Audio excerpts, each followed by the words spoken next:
ॐ भूर्भुवः स्वः तत्सद्वितुर्वरेण्यं भर्गो देवस्य धीमहि धियो यो नः प्रचोदयात्। रुजिते परिवृन्दी नोस्मा भवतु नस्तु तनुः सोमो अधिब्रवीतु नोदिते शर्मच्छतु। જે રીતે મનુષ્ય પૃથ્વી પર પોતાનું ઘર બનાવીને નિવાસ કરે છે તે જ રીતે શરીર પણ જીવાત્માનું ઘર છે। આથી એને બ્રહ્મચર્ય, સાત્વિક ખોરાક અને સંયમ દ્વારા હંમેશા સ્વસ્થ અને નિરોગી રાખીએ। માનવ શરીરનું મહત્ત્વ એ જ વાતથી સમજાય છે કે ભગવાને પણ સંસારનો ઉદ્ધાર કરવા માટે આ જ શરીરમાં અવતાર લેવો પડે છે। આમે સમગ્ર જીવજંતુઓમાં મનુષ્યની રચના સર્વશ્રેષ્ઠ છે। પરમાત્માએ મનુષ્યને આ સર્વગુણયુક્ત શરીર આપ્યું છે તેનું પણ વિશેષ કારણ છે। ઈશ્વરે સૃષ્ટિની શાંતિ, સુવ્યવસ્થા, સમૃદ્ધિ, સુંદરતા અને પ્રગતિને માટે મનુષ્યને પોતાના સહાયક અને સહચરના રૂપમાં રચ્યા છે।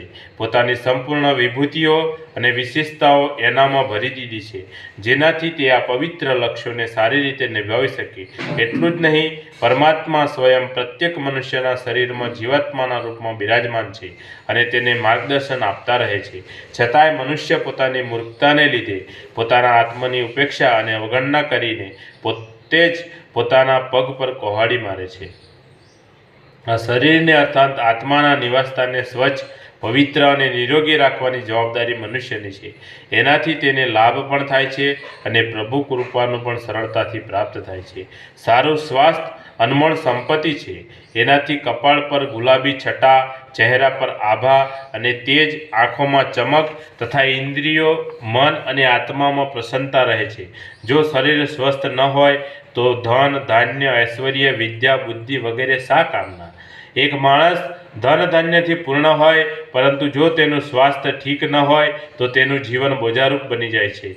લૌકિક ઉન્નતિ માટે તો